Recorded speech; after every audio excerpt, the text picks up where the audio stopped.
Hello friends, હું છું અલ્પા અને આજે આપણે બનાવીશું 4 પડવાળી રોટલી.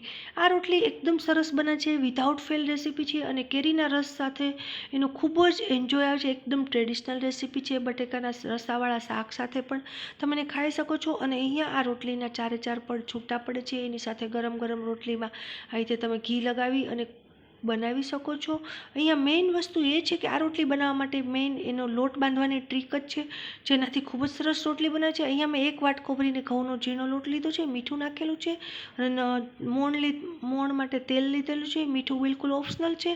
અને આ લોટ બાંધવામાં એક વસ્તુ ખાસ ધ્યાન રાખવાની છે કે જ્યારે તમે લોટ બાંધો ત્યારે અહીંયા મેં હુંફાળું પાણી લીધું છે. અગર એક બીજો પણ ઓપ્શન છે ફ્રેન્ડ્સ, તમે અહીંયા પાણીની બદલીમાં અડધું દૂધ અને અડધું પાણી પણ લઈ શકો છો. અને આ રીતે મેં થોડુંક વાર્મ વોટર મતલબ હુંફાળું નવશેકું પાણી લીધું છે, જેનાથી રોટલી એકદમ સોફ્ટ બને છે અને લોટ એકદમ નરમ અને પોચો બને છે. અને આ રીતે આપણે થોડું થોડું પાણી લઈ અને લોટને આ રીતે બાંધતું જવાનું છે, મસળતું જવાનું છે.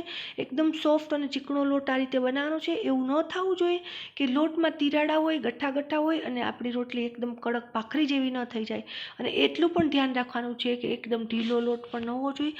અને હાથની પાછળની સાઈડથી તમે આ રીતે પ્રેસ કરી અને સરસ સોફ્ટ લોટ બનાવી શકો છો. આ રીતે 5 મિનિટ સુધી આ લોટને જેટલો તમે સોફ્ટ બનાવશો એટલી આપણી રોટલી એટલી જ સારી બનશે. અને ત્યાર પછી આ રીતે આપણો લોટ હવે રેડી થઈ જવાનો છે. અહીંયા આપણે લોટને આ રીતે થઈ જાય પછી આપણે તરત રોટલી નથી બનાવવાની, પણ એક વસ્તુનું ધ્યાન રાખવાનું છે કે આપણો લોટ હવે રેડી છે. તો અહીંયા થોડુંક અમથું તેલ એડ કરીશ, મતલબ લોટની ઉપર ખાલી જરાક કવર થઈ જાય 3 થી 4 ડ્રોપ્સ જેટલું તે. આ રીતે તેલ નાખ્યા પછી ફરી પાછું એકવાર હું આ લોટને કૂણવી લઈશ. આ રીતે લોટને આ રીતે ટૂંપી લેવાનો છે. એકદમ સોફ્ટ અને નરમ મુલાયમ આપણો આટો આ રીતે તૈયાર થઈ જાય. ત્યાર પછી આપણે સમજવાનું કે આપણી હવે રોટલી બનાવવા માટે આ લોટ રેડી છે. અને ત્યાર પછી ફ્રેન્ડ્સ એક વસ્તુ એ પણ, જ્યારે કથરોટની આજુબાજુ લોટ ચોટેલો હોય એ પણ આપણે આ રીતે લૂછીને લઈ લેવાનું છે, કારણ કે આપણી વાસણ જેટલું ક્લીન હશે એટલું આપણને મજા આવશે. આ એક ગુડ હેબિટ છે, લોટ બાંધવાની ટ્રીક છે. અને તો આ રીતે ત્યાર પછી આપણે એને ઢાંકી દેવાનો છે, કોઈ પણ વાસણ વડે કવર કરી દેવાનું છે. તમે ઘણા લોકો ભીનું કપડું પણ ઢાંકતા હોય છે, વ્હાઈટ કપડું લેવાનું છે જેથી કલર ન લાગે. અને આ રીતે અડધો કલાક પછી આપણો આ આટો તૈયાર છે.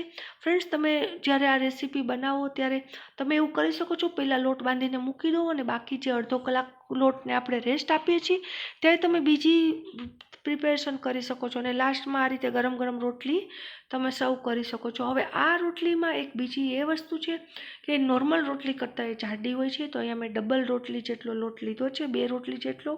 અને આ રીતે એને આપણે લુવા બનાવી લેવાના છે, ગોળ ગોળ આ રીતે સરસ મજાના.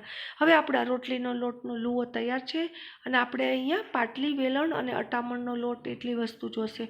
તો આ રીતે આપણે સરસ મજાનું આ ફર્સ્ટ રોટલી આપણે આ રીતે રેડી કરીશું. આ રીતે પાટલી ઉપર આપણે રાખીશું અને આપણે રોટલીને વણી લેવાની છે. એકદમ હળવા હાથે ધીમે ધીમે શાંતિથી રોટલી વણવાની છે. આ રીતે અડધી રોટલી વણાઈ જાય લગભગ, એટલે ત્યાર પછી આપણે આ રોટલીને જે આપણે અટામણનો લોટ લીધો છે એમાં આપણે આ રીતે બોળી દઈશું, જેથી આખી રોટલી લોટ વડે કવર થઈ જાય.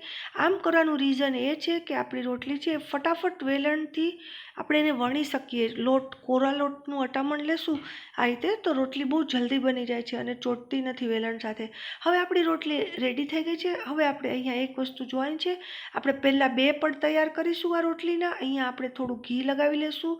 અગર તમને તેલ લગાવવું તો તમે તેલ લગાવી શકો છો. અગર તમને એવું લાગે કે ઘીવાળી રોટલી બહુ હેવી થઈ જશે 4 પડવાળી, તો તમે તેલ પણ લગાવી શકો છો. અહીંયા સિંગ તેલ યુઝ કરી શકાય છે. અને આ રીતે આપણી રોટલી આખી તેલ વડે કે ઘી વડે આપણે કવર કરી દેવાની છે. અને ત્યાર પછી અહીંયા કોરો લોટ આપણે આ રીતે ભભરાવાનો છે, એમાં એડ કરી દેવાનો છે. અને આ રીતે આખી રોટલી ઉપર સ્પ્રેડ કરી દેવાનું છે. પહેલાં નીચે ઘીનું લેયર આવશે. ઘીના લેયરથી ફાયદો એ થશે કે એનું આખું લેયર લાગી જશે ને આપણા પડ છૂટા પડશે. આવી નાની નાની ટ્રિક્સ છે, એને તમે યાદ રાખશો તો રોટલી બહુ જ સરસ બનશે. હવે આપણે એને આ રીતે અડધી ફોલ્ડ કરી લેવાની છે. અહીંયા આપણા 2 પડ રેડી થઈ ગયા છે. હવે બાકીના બીજા 2 પડ માટે આપણે આગળ જોશું. અહીંયા આપણે સેમ એ જ પ્રોસેસ કરીશું.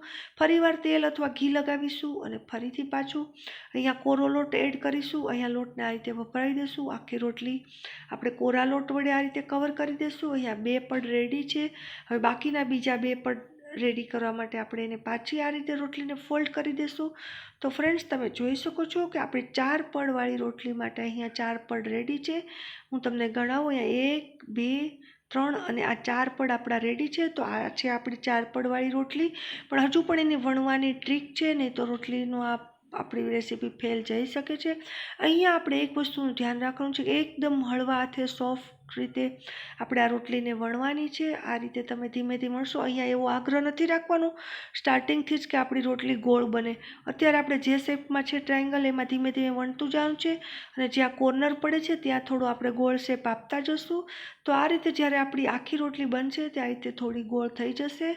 આ રીતે તમે જોઈ શકો છો કે 4 પડ અત્યારે આપણા હાથમાં પણ આ રીતે છૂટા પડી જાય છે. હવે આપણે તવા ઉપર આ રોટલીને આ રીતે શેકવાની છે. એક સાઈડ થોડી શેકાઈ જાય એટલે આપણે તરત એને પલટાવી લેવાની છે. આ રીતે આ રોટલીને આપણે તૈયાર થાય ત્યાં સુધી અહીંયા બીજી રોટલી આપણે રેડી રાખીએ છીએ વણીને. સેમ એ જ પ્રોસેસ પ્રમાણે રોટલી કરવાની છે. હવે આ એક બાજુ થઈ જાય એટલે બીજી બાજુ આપણે રોટલી ફેરવી લેશું. અને અત્યારે આપણે જ્યારે પહેલી વાર આપણે ફેરવશું ત્યારે આ પડને આપણે આ રીતે છૂટા કરી લેવાના છે. વરાળ છે થોડી, હાથ પર દાજે નહીં એનું ધ્યાન રાખવાનું છે. ધીમે ધીમે તાવીથાની હેલ્પ તમે લઈ શકો છો. મીડિયમ ફ્લેમ રાખવાની છે આ રીતે આપણે. અને તમે જોઈ શકો છો કે આપણી આ રોટલી આ રીતે આપણે બંને બાજુ જોઈ લેવાનું છે, બરાબર શેકી લેવાની છે થોડી વાર. હવે આપણી આ રોટલી રેડી છે. એના પડ છૂટા પડી જાય છે આ રીતે.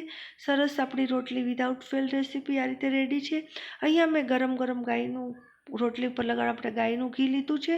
આ રીતે એની ઉપર તમે ઘી લગાવી શકો છો એકદમ સરસ. અને જે પડ છે એની અંદર પણ ઘી લગાવવાનું છે, જેથી એના પડ છે એ સાંજ સુધી તમે આ રોટલી રાખશો, ઠંડી હશે ત્યારે પણ આ રીતે છૂટા જ રહેશે. અને સરસ મજાની આ રોટલી અને રસ સાથે ખાવાનો ખૂબ જ એન્જોય આવે છે. બિલકુલ ટ્રેડિશનલ રેસીપી છે. તમે બટેકાના રસાવાળા શાક સાથે પણ ખાઈ શકો છો. ફ્રેન્ડ્સ, તમને મારી આ 4 પડવાળી રોટલી બનાવવાની રેસીપી કેવી લાગી?